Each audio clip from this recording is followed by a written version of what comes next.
पाकिस्तान के अंदर आग लगी हुई है और ख़ास तौर पे इस वक्त आज़ाद कश्मीर हमारा जो बिल्कुल अमन व आशिकी का गहवारा था, पुरसकून था, कभी वहाँ पे कोई दंगा फसाद नहीं हुआ था और वहाँ पे सिर्फ़ और सिर्फ दुश्मन मुल्क हमला करता था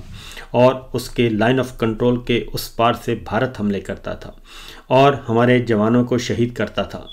और इस वक्त सूरत हाल ये है कि आज़ाद कश्मीर में पिछले 4-5 दिन से हालत जंग में है और वहाँ पे अवामी एक्शन कमेटी, अवामी ताकत, अवामी तहरीक ज़ोरों पर है। मुकम्मल तौर पर लॉकडाउन है और कल से हालात बहुत ज़्यादा ख़राब हो चुके हैं। जो मैंने वीडियोस देखी अपनी आंखों से, ताज़ा तरीन और इंतहाई रिलायबल, और वहाँ पे जो बात हुई तो वो नाकाबिले बयान है क्योंकि बदतरीन किस्म की शेलिंग, बदतरीन किस्म की फायरिंग हुई और उस फायरिंग के नतीजे में अब तक गैर मुसद्दक़ा इत्तलाआत के मुताबिक 5 से 8 नौजवान शहीद हो चुके हैं और वहाँ पे इस्लामाबाद पुलिस को भेजा गया है, FC को भेजा गया है, रेंजर्स को भेजा गया है और इसके साथ साथ एक ब्रिगेडियर साहब का नाम बहुत ज़्यादा लिया जा रहा है और उन्हें लाहौर से भेजा गया है। ब्रिगेडियर फाइक साहब का नाम बार बार आ रहा है और उसकी वजह से वहाँ पे हालात काफ़ी कशीदा हैं क्योंकि मैंने ख़ुद ऑडियो सुनी, वीडियो सुनी, गुफ्तगू सुनी और वो बार बार उनका नाम ले रहे हैं और मेरा ख्याल है कि वहाँ पे हालात वाक़तन बहुत ज़्यादा कशीदा हैं और इस सूरत हाल को संभालना चाहिए क्योंकि लोग जनाजे लेकर निकल रहे हैं और वहाँ पे जो अनाउंसमेंट हो रही है कि अगर कोई शहीद हो जाए तो उसका 4 आदमी जाएं और उनकी फैमिली के साथ उनका जनाजा पढ़ें और हमने धरना, लॉन्ग मार्च और एहतजाज नहीं छोड़ना। मुज़फ़्फ़राबाद की तरफ लॉन्ग मार्च किया जा रहा है और कल मुज़फ़्फ़राबाद की तरफ आने वाले रास्तों में ये सारा दिन ये धींगा मुश्ती चलती रही। आंसू गैस, गोली, फायरिंग, एहतजाज, मार धाड़, जलाओ गिराओ, ये सब चलता रहा और नीलम पुल पे सबसे ज़्यादा लड़ाई हुई। कोटली से, बाग से, मीरपुर से और मुख्तलिफ जो इलाके हैं आज़ाद कश्मीर के दीगर, वहाँ से, वादी नीलम से, हर तरफ से जो कश्मीरी हैं वो मुज़फ़्फ़राबाद की तरफ लॉन्ग मार्च कर रहे हैं। तो अगर इस सारी सूरत हाल को न संभाला गया तो यकीन जानिए कि पाकिस्तान की सलामती को शदीद तरीन नुकसान पहुँचेगा क्योंकि जो कुछ वहाँ पे किया जा रहा है और जो अवामी रद्दअमल है वो नाकाबिले बयान है, नाकाबिले यकीन है। एक आग लगी हुई है और वहाँ पे भी नफ़रत के बीज बोए जा रहे हैं, बिल्कुल उसी तरीके से जैसे 1970 में मशरक़ी पाकिस्तान ढाका में नफ़रत के बीज बोए गए ऑपरेशन करके। तो इस नाहिंजार सोच से बचने के लिए ज़रूरी है कि मामलात को संभाला जाए, नंबर 1। नंबर 2, बलूचिस्तान में बदस्तूर हालात ख़राब हैं, खैबर पख्तूनख्वा में हालात ख़राब हैं और एक नई जंग की तरफ हम बढ़ना चाह रहे हैं। हम नहीं बल्कि हमारी फ़ौजी क़यादत और हमारी ये हुकूमत। ये तो हो गई कश्मीर की सूरत हाल। दूसरी जानिब एक और ख़बर आपके साथ शेयर करते हैं और वो है इसराइल के साथ जो एक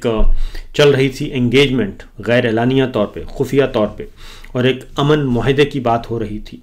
और अभी army chief general Asim Munir साहब और शहबाज शरीफ साहब जो हैं वो डुल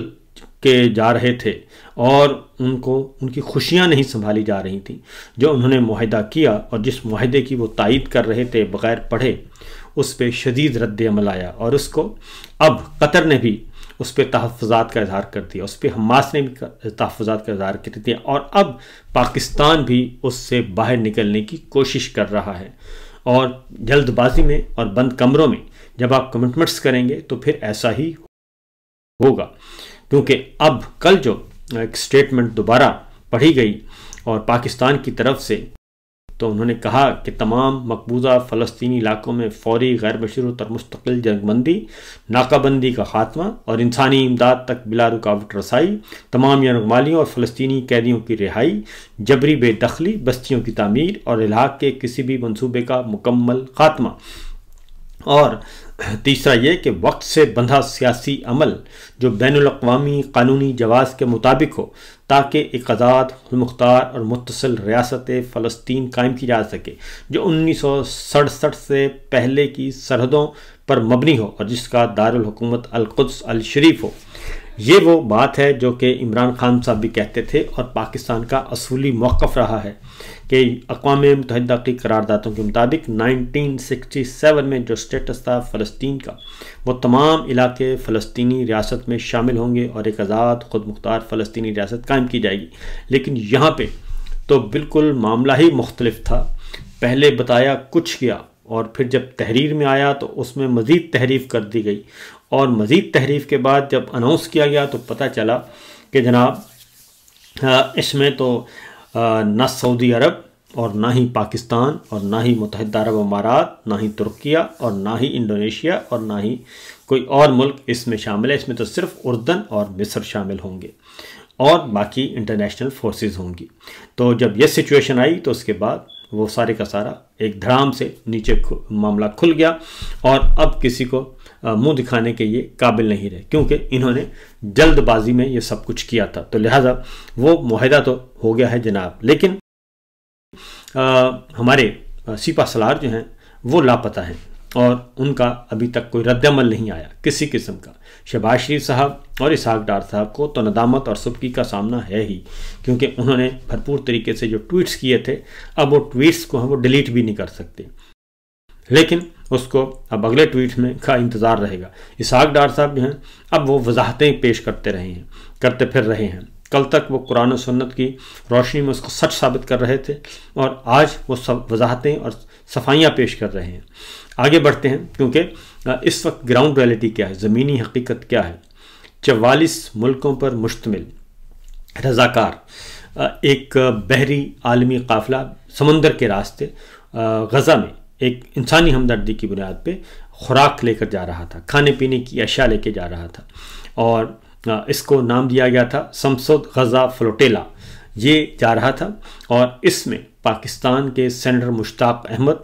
समेत 44 ममालिक के 450 से ज़ायद इमदादी कारकुन जो हैं वो सवार थे। और जब ये गज़ा के करीब पहुँचे हैं तो वहाँ पे इंटरनेशनल इंटरनेशनल पानियों में, बैनुल-अक़वामी पानियों में इसराइल के जो फोर्सेस हैं वो आई हैं और उन्होंने इस पर कंट्रोल हासिल कर लिया है। और वहाँ पे जितने भी 44 ममालिक के 450 से ज़ायद इमदादी कारकुन थे, रज़ाकार थे, उन सब को गिरफ़्तार कर लिया है और सामान भी कब्ज़े में ले लिया है।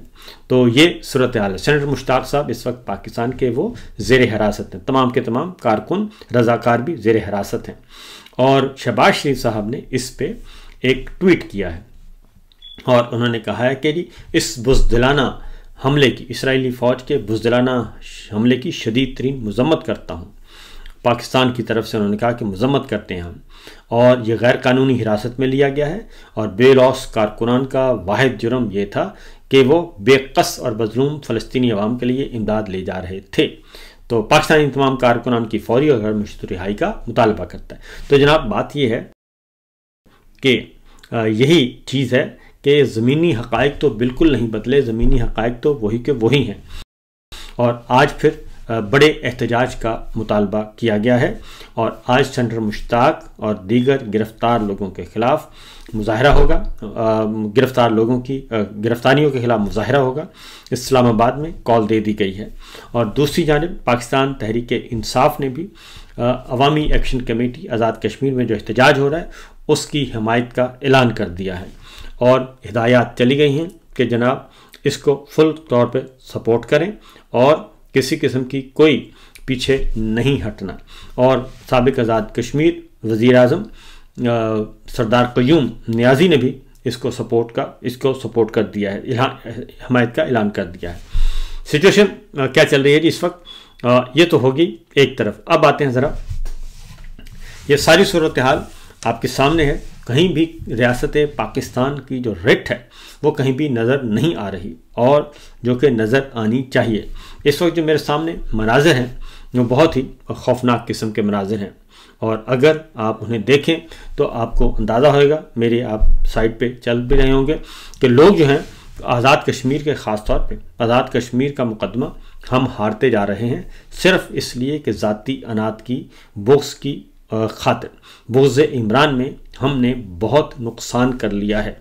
और हमारे हुक्मरानों ने। और दूसरी जानिब पाकिस्तान पीपल्स पार्टी के साथ भी नून लीग का जो है वो फड्डा और झगड़ा बढ़ता जा रहा है। अब आते हैं आज के दिन क्या होगा जी। आज के दिन इमरान खान साहब के मुकदमात तोशाखाना की समाअत आज भी जारी और सारी रहेगी और इसके साथ साथ तोशाखाना के जितने भी गवाहान हैं उनको कर लिया गया है, मुकम्मल कर लिया गया। ट्रायल तकरीबन करीब है और मुकम्मल होने को है। दूसरी जानब पाकिस्तान तहरीक इंसाफ की सारी पार्टी जो है वो आ गई है अलीमा खान के साथ और उनके साथ डट कर खड़ी हो गई है। जो अली अमीन गंडापुर ने कल बयान दिया था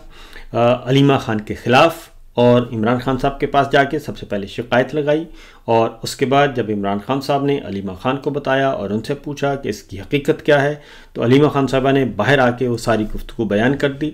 और अली अमीन गंडापुर ने उसके बाद जवाबन एक वीडियो बयान के ज़रिए मज़ीद उस पर फ्यूल छिड़का और लगता यह है कि अली अमीन गंडापुर जो हैं वो पार्टी का एतमाद भी खो चुके हैं, पार्टी के कारकुनान का एतमाद भी खो चुके हैं और अब वो इमरान खान का एतमाद भी खो चुके हैं और इस बात का उन्हें बहुत अच्छी तरह अंदाज़ा हो चुका है कि अब पार्टी के कारकुनान और इमरान खान के साथ वो नहीं रहे और ना ही पार्टी उनके साथ रही है। इसलिए अब वो मज़ीद हमाकतों की तरफ बढ़ रहे हैं और लगता यही है कि अली अमीन गंडापुर का ठहरना नामुमकिन हो गया है।